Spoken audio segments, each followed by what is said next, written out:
सोच भरी व्यथाएं हैं। एकाकी का संसार है, कुरूप का श्रृंगार है। ये रचना संसार है, भुवनेश्वर का संसार है। ये रचना संसार है, भुवनेश्वर का संसार है।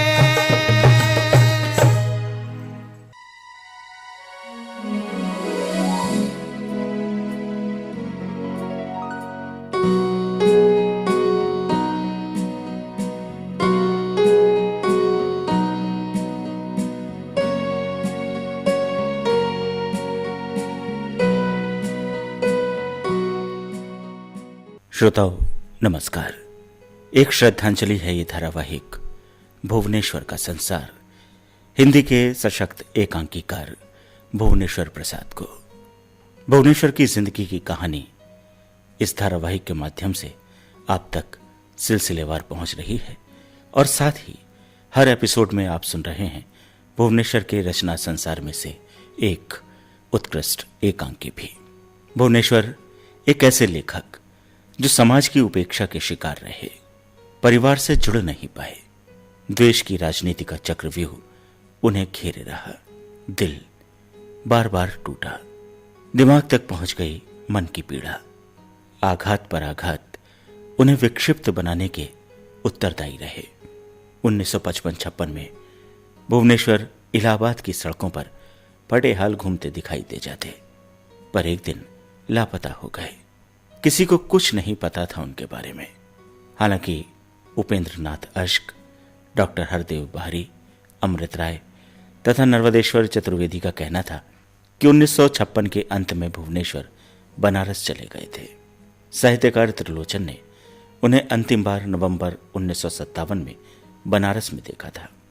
माना जाता है कि बनारस में गदौलिया से लेकर दशाश्वमेध तक का क्षेत्र साहित्यकारों का मिलन केंद्र था। अचानक फटे हाल एक व्यक्ति सामने आया। वहां खड़े कुछ लोगों से चाय पिलाने का अनुरोध किया। वो लोग इनकार कर बैठे। वो फटे हाल व्यक्ति उन्हें अंग्रेजी में गरिया कर चला गया। बाद में उस फटे हाल व्यक्ति की पहचान भुवनेश्वर के रूप में की गई थी। कुछ समय बाद सोनारपुर वाराणसी की सड़कों पर एक लाश लावारिस हालत में मिली। शायद नवंबर 1957 का अंतिम पक्ष रहा होगा। समाजसेवी अवधूत सालिग्राम ने उस लाश का दाह संस्कार किया। वो लाश भुवनेश्वर की थी। बस यही पुष्ट अपुष्ट बातें ही शेष हैं। एक साहित्यकार का इस तरह का दुखद अंत यकीनन समाज के चरित्र को उजागर करता है। वो एकांकीकार जो समाज के चरित्र की कलई खोलता रहा, अपने नाटकों के जरिए एक गुमनाम मौत का शिकार हुआ। वो अकेला अपनी तरह का अनूठा इंसान भुवनेश्वर, जो हिंदी का पहला एकांकीकार भी माना गया कुछ साहित्यकारों के द्वारा, एकाकी ही विदा हो गया इस संसार से। जीवन यात्रा पूरी हो चुकी थी। बाकी रह गईं उस अमर साहित्यकार भुवनेश्वर की कृतियां, उनके लेख और उनके नाटक, जो आप तक पहुंच रहे हैं इस धारावाहिक के माध्यम से। आगे भी आने वाली कड़ियों में ये नाटक आप तक पहुंचेंगे। आज हम आपको सुनवा रहे हैं भुवनेश्वर का एक और महत्वपूर्ण एकांकी, स्ट्राइक। पहले इस नाटक का कथासार।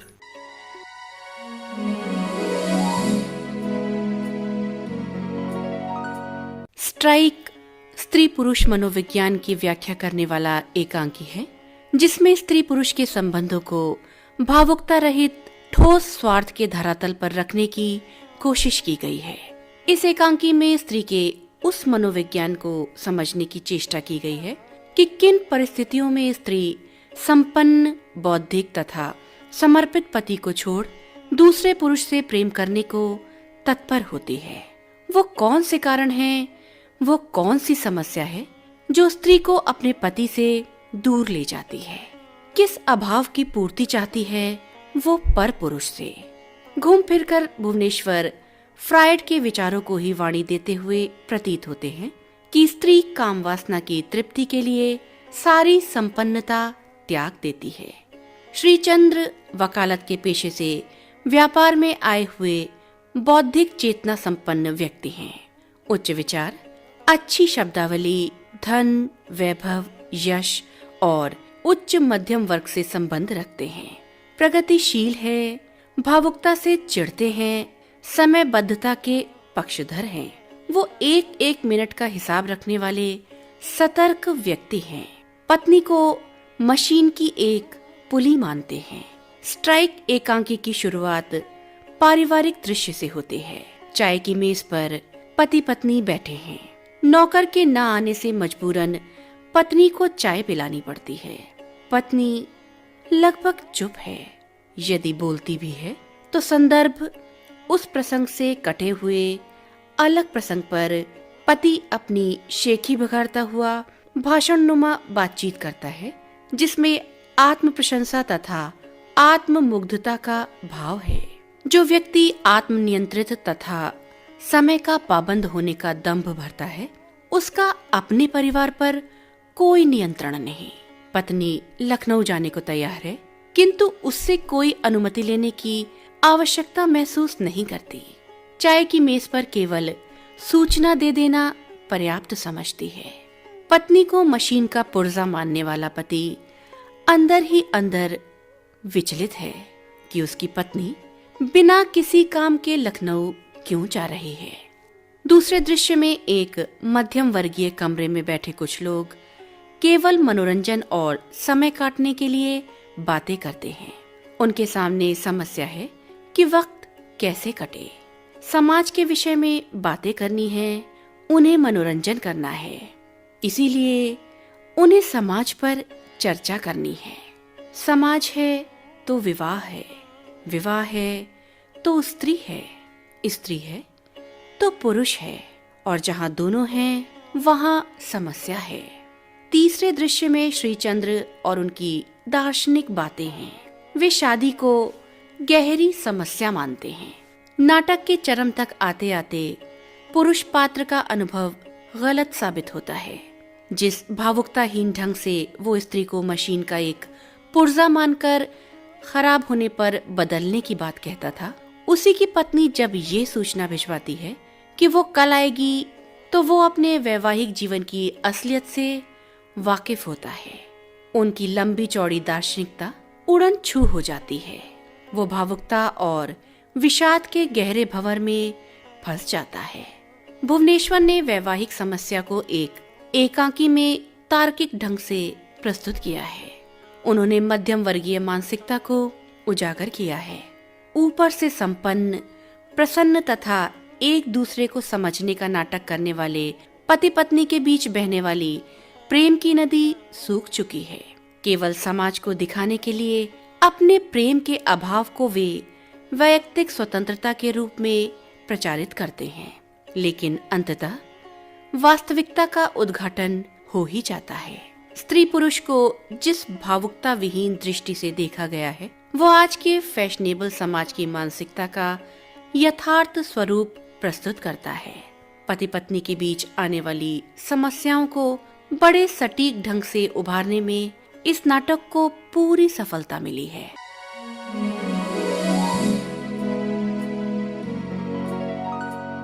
ये थी संक्षिप्त विषय वस्तु भुवनेश्वर के लिखे एकांकी स्ट्राइक की। आइए सुनते हैं यही नाटक रेडियो नाट्य रूपांतरण किया है डॉक्टर राजकुमार शर्मा ने।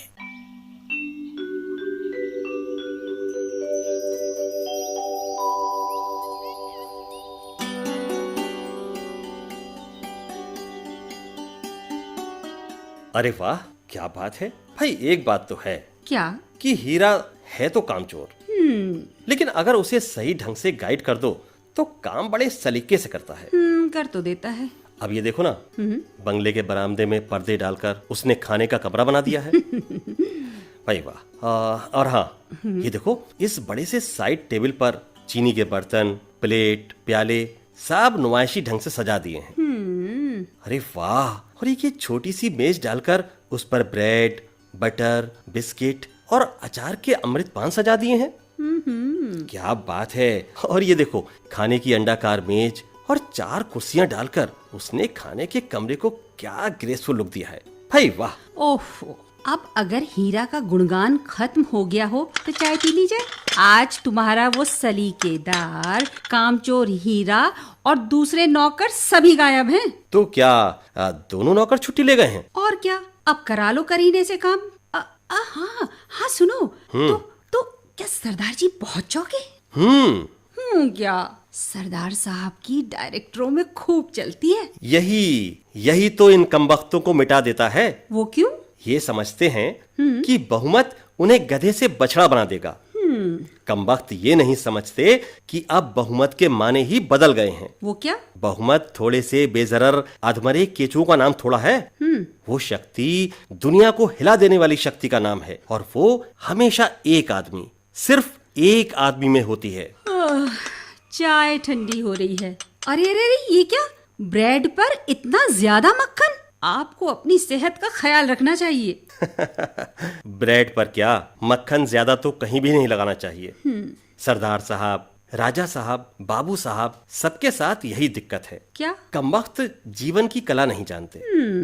निष्प्राण से निहत्थे पाजियों की तरह ये मौत तक खिसकते जाते हैं। अब उन्होंने देखा कि मैं उनसे भीख नहीं मांगता, उनके आगे घुटने नहीं टेकता, उनके तलवे नहीं सहलाता, ग्रह नहीं बनाता, षड्यंत्र नहीं करता, तो मुंह बनाकर रह गए। जी हाँ, मुंह बनाकर रह गए। अरे साथ साथ चाय भी तो पीते रहो।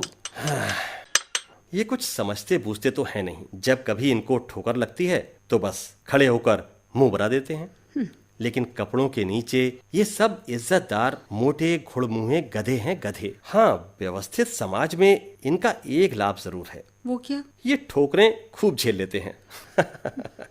डिविडेंड कम हुआ, इनके हाथ पांव फूल गए। किसी कॉलेज के चिलविले ने किताबी अंग्रेजी में स्ट्राइक की धमकी दे दी तो इनके हाथ पांव फूल गए।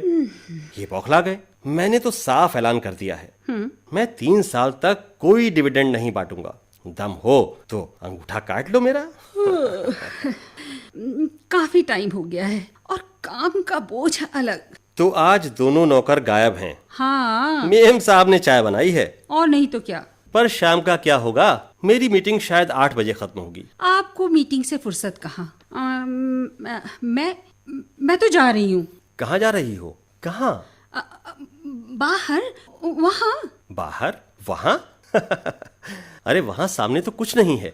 वहाँ बाजार, शॉपिंग के लिए अभी तो नहीं, मैं तो लखनऊ जा रही हूँ। और हाँ, आखिरी जीआईपी से लौट आऊंगी। लखनऊ? जीआईपी? आखिर क्यों? कुछ ऐसे ही घूमने। सरदार साहब की बीबी हैं, मिसेस निहाल हैं, मैं हूँ, मिस मित्तर हैं, और उन्हीं को कुछ काम है। न जाने क्या, रेडियो। हाँ, रेडियो लेने जाने को कह रही थी शायद। ओह, तो ये कहो ना, इसमें इतना घुमाने फिराने की क्या जरूरत है? लेकिन कार क्यों नहीं ले जाती? नहीं, कार वार नहीं। ज्यादा से ज्यादा जीआईपी से लौट आऊंगी। शायद वही आखिरी गाड़ी है ना? ठीक है, तुम्हारी घड़ी से मैं अपनी घड़ी मिला लेता हूँ। हाँ, अब ठीक है। तो जीआईपी यहाँ आती है 10:25 पर, और तुम यहाँ 10:25 पर आ जाओगी। अरे क्या, फिर आपने सिगरेट सुलगा ली? लाइए ये सिगरेट मुझे दीजिए। बहुत पीने लगे हैं आप अपनी सेहत का बिल्कुल ख्याल नहीं रखते। ये लो बाबा, फेंक दी बस। अच्छा, कार मैं पंप पर छोड़ दूंगा। अरे मिल्की राम के पेट्रोल पंप पर। और हाँ, खाने के लिए ये करना कि कार में टिफिन कैरियर रख लूंगा। ठीक है। तुम स्टेशन से सालन वगैरह ले आना। ना होगा तो रोटियां यहीं बन जाएंगी। अब सरदार साहब के मिजाज ठिकाने आ जाएंगे। कोई उसूल नहीं, कोई हौसला नहीं। अब भला इसे जिंदगी कहते हैं। तो क्या बता रहे थे, जीआईपी यहाँ 10:30 बजे आती है ना? अरे नहीं, 10:25 पर। और जीआईपी की गाड़ियां लेट नहीं होती। ये EIR नहीं है। दुनिया का भविष्य उचित समय पर उचित काम करने वालों के हाथ में होता है। दुनिया की सारी दौलत, सारा आराम, सारा जस उसका है जो अपनी जगह पर कायम है, और काम का जो छोटा हिस्सा उसका है उसे मशीन की तरह पूरा कर रहा है। फिर से अमेरिका का एक बहुत बड़ा लेखक बर्नार्ड शॉ, उसने कहा है, प्लीज, मिसेज निहाल ने तो कहा है कि वो अपनी कार भेजेंगी। तुम्हें मीटिंग में कब जाना है? अरे हाँ, 4:30 बजे। अरे मैं तो भूल गया। अच्छा भाई, मैं तो चला। 4:17 यानी 3 या 4 मिनट ड्यूक कंपनी में लगेंगे, तो 4:21। खैर, तो चलो मैं तुम्हें पिंकी के यहाँ छोड़ दूंगा, और वहां से या फिर चलो निहाल के यहाँ तक। 2 मिनट की ही तो बात है। अच्छा सुनो, जरा देखो, मैं यही साड़ी पहने रहूं या दूसरी बदल लूं? हाँ, जैसा तुम्हारा जी चाहे, लेकिन तुम्हें मेरे सर की कसम, क्या? ये तो बदला दो, लखनऊ में है क्या? लखनऊ में अरे बहुत सी चीजें हैं, छोटा बड़ा इमामबाड़ा, चिड़ियाघर, हजरतगंज, अमीनाबाद। अरे नहीं नहीं, मैं पूछता हूँ आज शाम को खास बात। आज शाम को खास बात? कोई खास बात नहीं। सुनो, यहाँ आओ, यहाँ बैठो मेरे पास। लो बैठ गई। मैं देखता हूँ तुम कुछ दिनों से ऐसी ही हो रही हो, कैसी? कुछ अजीब सी। अजीब सी? मैं जानता हूँ तुम्हारी तबीयत नहीं बहलती, पर छुट्टियों में निर्मल आ जाएगा। मोनी भी शायद यहीं आए। तुम्हें मालूम है, क्या? मोनी अब की बीए में फर्स्ट रही है। लेकिन हाँ, ये बताओ कि तुम्हें हुआ क्या है? होता क्या, कुछ नहीं हुआ है। तुम अगर मेरी तबीयत का एक खाका बनाओ तो लकीर वहाँ वहाँ बिजली तक पहुँच जाए। हाँ, लेकिन फिर ये बेताबी क्यों? देखो, आदमी के सामने सबसे बड़ी समस्या ये है कि वो अपनी बची खुची शक्ति किस तरह काम में ले आए। फिर से शुरू। आदिम जंगलीपन से लेकर आज तक की सभ्यता तक जो कुछ भी आदमी ने अपने को दुखी या सुखी बनाने के लिए किया है, वो इस शक्ति को काम में लाने के लिए। फिर दुख या सुख तो इतनी ठोस चीजें हैं कि एक दिन तुम देखोगी क्या? कि ये शीशियों में बिका करेंगी, शीशियों में। मुझे इन टिसुए बहाने वालों से सख्त नफरत है। ये सिर्फ हरेले ही नहीं होते, ये तो अपनी हार के गीत गाते हैं, नारे लगाते हैं। अच्छा बाबा, अब उठो, नहीं तो तुम कार से पहुंचा नहीं पाओगे। असंभव, मुझे तो काफी देर हो गई है। ऐसा करो, अब तुम मिसेस निहाल का इंतजार करो। क्या? और हाँ, जरा फटाफट मेरा फेल्ट हेड और रूल दे दो। ये लो। हाँ, जरा देखना, हेड ठीक लगा है ना? हाँ बाबा, ठीक लगा है। तो तुम 10:15 पर स्टेशन आ जाओगी, और वहां से मिल्की राम के पेट्रोल पंप तक का रास्ता है 5 मिनट का, यानी 10:20। यानी 10:30 पर तुम यहाँ होगी, और 10:40 तक हम तुम यहीं इसी टेबल पर डिनर के लिए बैठे होंगे। हाँ बाबा, बैठे होंगे। वैसे तो मैं स्टेशन आ जाता, लेकिन मिस मित्तर से तुम व्यर्थ ही जलोगी। क्या? अच्छा, चलता हूँ।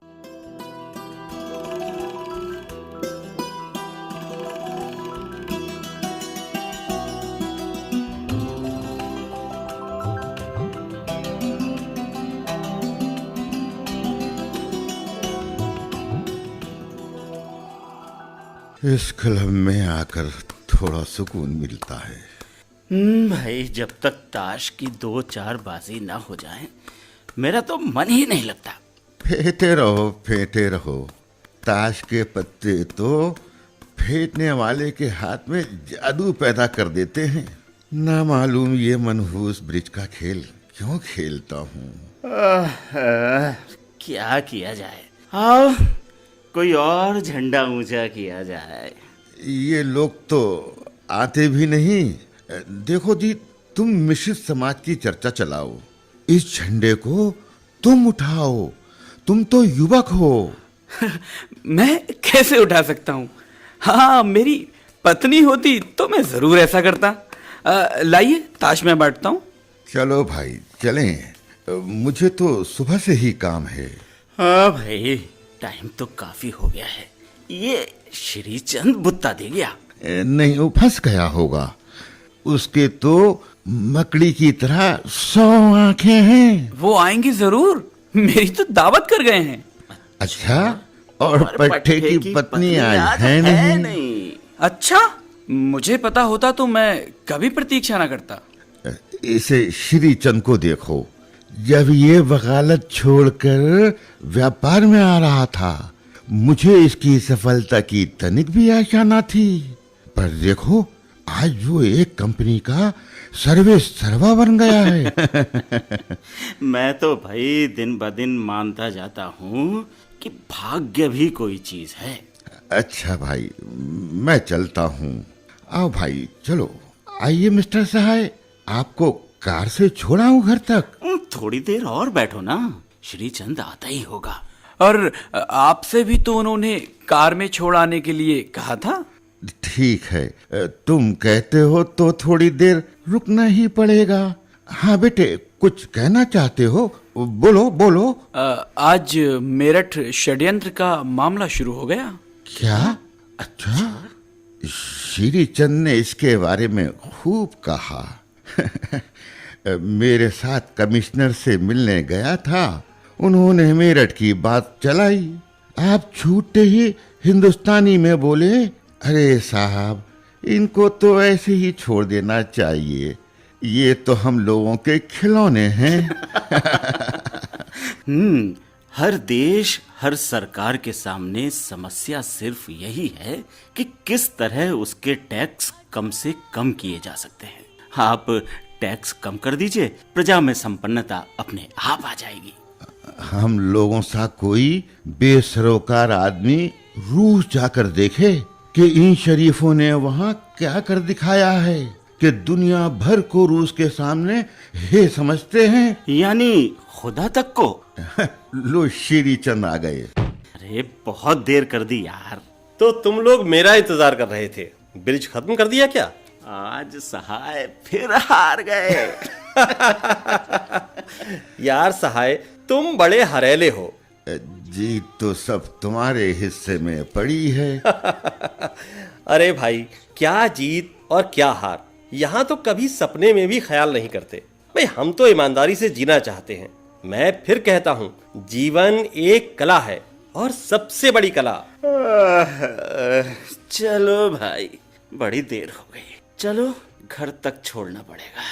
ये चौकीदार जाने कहाँ मर गया। चौकीदार, चौकीदार। जी साहब, आया साहब।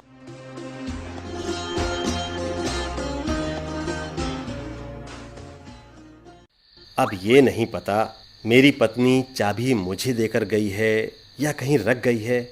और ये नौकर, मैं तो कहता हूँ कि मेरी जिंदगी में अगर कोई बेसुरा सुर है तो ये नौकर है। खूब कहा आपने। छुट्टी छुट्टी छुट्टी, रोज इनको छुट्टी चाहिए। अब कमबख्त ये नहीं जानते। अरे अरे, जरा संभल कर आना। हाँ, संभल कर आ। यहाँ अंधेरा बहुत है। हाँ, मैं टटोल कर बल्ब का स्विच ऑन करता हूँ। हाँ, मिल गया। अब ठीक है, बल्ब तो जल गया। अब अगर स्विच कमरे के भीतर होता तो लुत्फ आ जाता। ये तो अच्छा हुआ कि आपने यहाँ बाहर कुछ कुर्सियाँ डाल रखी हैं। हाँ, अभी मेरी घड़ी में 9:27। खैर, मेरी पत्नी यहाँ 10:30 तक आ जाएगी। अच्छा। और खाना वो साथ ही लाएगी। और कहिए। मुझे कोठी तो खैर मिल गई। खैर, कोठी वोठी तो है। हाँ, आपने ये नहीं बताया कि आपने शादी क्यों नहीं की? नहीं ही की। अब नहीं का कोई कारण तो है नहीं। मैं सच सच कहता हूँ, मैं आप जवान आदमियों को देखकर कई बार बहुत खुश होता हूँ। जी हाँ, जी हाँ। अरे नहीं, मैं आपसे दिल लगी नहीं कर रहा हूँ। सच कहिए। आप लोग हमसे एक पीढ़ी आगे हैं, पर अगर आपसे हिसाब मांगा जाए तो आपके पास क्या है? आप मुझे बताइए। जी। आप लोगों ने दुनिया को क्या दिया है? मैं वैज्ञानिक आविष्कारों की बात नहीं करता। उसकी तो एक पूरी स्कीम है जिसमें पीढ़ियों और समाज का कोई दखल नहीं है। वो तो प्रकृति धीरे धीरे अपने आप पूरा कर रही है। मैं जानता हूँ आप मेरे विचारों को दकियानूसी समझकर मन ही मन हंस रहे हैं। अरे नहीं साहब। लेकिन भाईजान, आपने कौन से तीर मारे हैं, जरा आप बताइए। जिक्र तो शादी का था। हाँ, शादी को ही लीजिए। आप मानते हैं कि हर आदमी को जाति की जिंदगी में दाखिल होना जरूरी है? जैसा मैं प्रायः कहता हूं कि दुनिया साझे की दुकान है और हर एक बालिग आदमी का कर्तव्य है कि उसका साझेदार हो। अगर इस कोशिश में आप अपनी जान नहीं खपा देते तो आप मनुष्य कहलाने का कोई हक नहीं रखते। अच्छा। भाई, मैं तो कहता हूं कि सब किताबें गलत हैं, सब झूठी हैं। मैंने तो शादी नहीं की। नहीं की, मैं शायद कभी भी औरत का दिमाग। भाईजान जी। शादी एक गहरी समस्या है और आप उसके साथ खिलवाड़ नहीं कर सकते। अच्छा। मैं पूछता हूँ, आप एक फैक्ट्री में तो हर तरह का विज्ञान, कानून, विशिष्ट ज्ञान लगाते हैं। फिर क्या कारण है कि जीवन को ऐसे परमात्मा के भरोसे छोड़ दिया जाए कि उसमें आदमी की सस्ती से सस्ती और निकम्मी से निकम्मी शक्तियां ही सिर्फ काम में लाई जाएं। आप कहते हैं मैं औरत को समझ नहीं पाता। जी बिल्कुल। जनाब, ये सब कोरी बातें हैं, बातें। समझने की क्या जरूरत है? मशीन की एक पुली दूसरी पुली को नापने, जोखने या समझने नहीं जाती। स्त्री पुरुष तो जीवन मशीन के दो पुर्जे हैं, दो पुर्जे। ये फैक्ट्री और मशीन की भी एक ही रही? नहीं साहब, आप मुझे देखिए। मेरी पहली पत्नी थी, कमबख्त को हमेशा मुझसे शिकायत रही। अच्छा। लेकिन उसकी बीमारी में जब मैं प्रतिक्षण उसके सिरहाने रहा तो मेरा नाम रटती हुई मरी। और अब ये मेरी दूसरी पत्नी है। हमारे बच्चे नहीं हैं, यानी इस पत्नी के। हम लोग क्लब में साथ साथ नहीं जाते, हफ्ते में एक बार सिनेमा देखते हैं। पहाड़ जंगल जाने का मेरे पास वक्त नहीं है। अच्छा। पर हम लोग बेहद खुश हैं। बहुत अच्छा। कभी भी हम में कोई भेदभाव हुआ ही नहीं। मैं तो कहना चाहता था कि दोनों ने अपनी अपनी जगह को समझ लिया है और हम लोग अडिग हैं। वो बीमार पड़ती है, मैं डॉक्टरों से घर नहीं भर देता। मैं बीमार पड़ता हूँ, वो रोती धोती नहीं। अच्छा। अब मैं क्या कहूँ। मैं जानता हूँ इस वक्त मेरी पत्नी स्टेशन के बुक स्टॉल पर कौन सी किताब देख रही है। मैं जानता हूँ क्या बात है। इस वक्त वो स्टेशन पर होगी। वो स्टेशन पर गाड़ी से 10 मिनट पहले ही पहुंच जाती है। पर मान लीजिए मशीन का एक पुर्जा बिगड़ जाए तो पुर्जा बदल डालिए या फिर स्वयं बदल जाइए। किताब मैं आपको बताऊंगा। किताबें क्या हैं? जी क्या है? मैंने रुई के व्यापार पर एक छोटी सी पुस्तक लिखी। वही सब बातें लिखी जो लोग रोज सोचते थे और चर्चा करते रहते थे। नतीजा ये हुआ कि किताब की धूम मच गई और उन्हीं उसूलों को जिनकी मैंने वकालत की काम में लाने की बात मैं स्वप्न में भी नहीं सोचता। पति पत्नी, फैक्ट्री, पुर्जा, मशीन, पुली, वाकई ये खूब रही। अरे बाहर कौन है? इधर आओ। हाँ सामने। हाँ साहब, मैं हूँ। ये लीजिए लिफाफा। क्या है? तुम कौन हो? और ये लिफाफा? लिफाफा किसने भेजा है? मैं निहाल साहब का ड्राइवर हूँ। मेम साहब ने भेजा है। मेम साहब ने कहलाया है वह कल आएंगी। कल आएंगी? ये तुझे क्या मालूम? साहब, मेम साहब वहाँ रहेंगी। मोटर वापस कर दी है। मुझे कहा। और खाना, मकान की चाबी और मेरी कार जो मिल्खी राम के पेट्रोल पंप पर खड़ी है। हुजूर, आपका कुत्ता बड़ा पानीदार है। अंग्रेजी है। आखिर आइए मेरे होटल में आइए। आपकी फैक्ट्री में तो आज स्ट्राइक हो गई। अरे मैं कहता हूँ मेरी कार मिल्खी राम के पंप पर खड़ी है।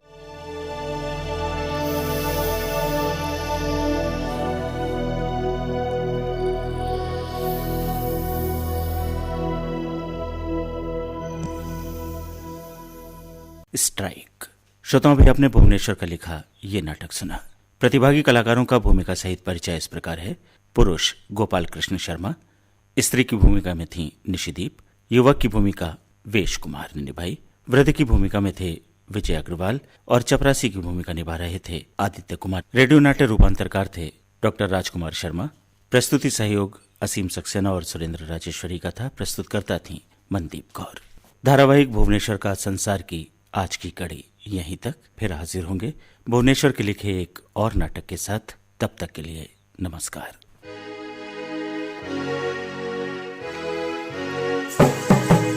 जीवन की कथाएं हैं, सच भरी व्यथाएं हैं। एकाकी का संसार है, कुरूप का श्रृंगार है।